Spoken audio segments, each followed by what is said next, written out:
دعا کرتے وقت انسان کو حمد و ثنا کے ساتھ آغاز کرنا چاہیے، یعنی اللہ سبحانہ و تعالیٰ کی تعریف کرنی چاہیے، نبی صلی اللہ علیہ وسلم پر درود شریف پڑھنا چاہیے، اور اس کے بعد اپنی عرض رکھنی چاہیے. تو جس دعا کے آگے پیچھے درود شریف پڑھ لیا جائے وہ دعا بھی قبول ہوتی ہے. فضالہ بن عبید رضی اللہ عنہ سے روایت ہے کہ ایک مرتبہ رسول اکرم صلی اللہ علیہ وسلم تشریف فرما تھے. ایک شخص آیا اور اس نے نماز پڑھی، پھر کہنے لگا اے اللہ مجھے بخش دے اور مجھ پر رحم کر.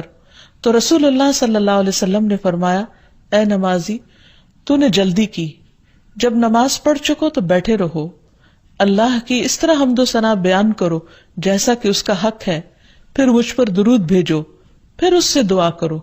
یعنی یہ دعا مانگنے کا ادب اور سلیقہ ہے. پھر اسی طرح یہ ہے کہ انسان کی دعاؤں کی قبولیت میں بعض اوقات اس کے گناہ حائل ہوتے ہیں، اور جب انسان استغفار کرتا ہے، توبہ کرتا ہے تو دروازے کھل جاتے ہیں.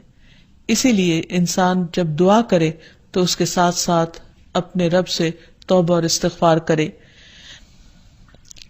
پھر اسی طرح دعا کرنے کے ادب میں سے ایک چیز یہ بھی ہے کہ انسان جب دعا کرنا شروع کرے تو سب سے پہلے اپنے لیے دعا کرے، پھر اپنے قریبی لوگوں کے لیے دعا کرے، اور پھر تمام لوگوں کے لیے دعا کرے.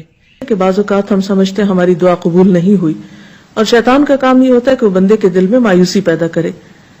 جب بھی انسان کے دل میں ایسا خیال آئے کہ اس کی دعا قبول نہیں ہوئی تو اسے ہمیشہ یاد رکھنا چاہیے کہ رسول اللہ صلی اللہ علیہ وسلم نے قبولیت دعا کے مختلف قسمیں یا طریقے بتائے ہیں.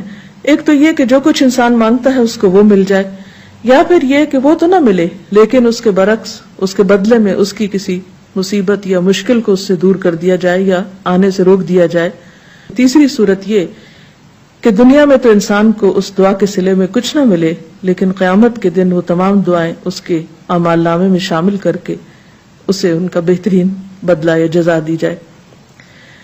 ایسی صورت میں جو تیسری صورت ہے، اگرچہ دنیا کے اعتبار سے ایک مشکل صورتحال ہے، لیکن قیامت کے دن بندہ جب اپنی دعاؤں کا صلہ دیکھے گا، اس عبادت کی جزا پائے گا وہاں پر، تو اس وقت تمنا کرے گا کہ اے کاش دنیا میں میری کوئی دعا بھی قبول نہ ہوتی.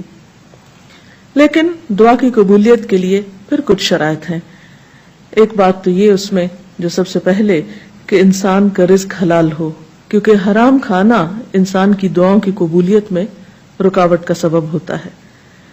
پھر اسی طرح جب انسان اللہ سے دعا مانگے تو اس وقت بہت توجہ کے ساتھ دعا کرے، کیونکہ حدیث میں آتا ہے کہ اللہ سبحانہ و تعالی غافل دل کی دعا قبول نہیں کرتے. یعنی ایک انسان مانگ رہا ہے لیکن اس کو پتہ ہی نہیں کہ وہ کیا مانگ رہا ہے، صرف رٹے رٹائے کچھ لفظ زبان سے نکال رہا ہے یا سنی سنائی کوئی بات دہرا رہا ہے، لیکن اس کے دل سے وہ بات نہیں نکل رہی ہے، وہ مانگنا نہیں، بس کچھ الفاظ کا پڑھ دینا ہے. تو یہ طریقہ بھی درست نہیں.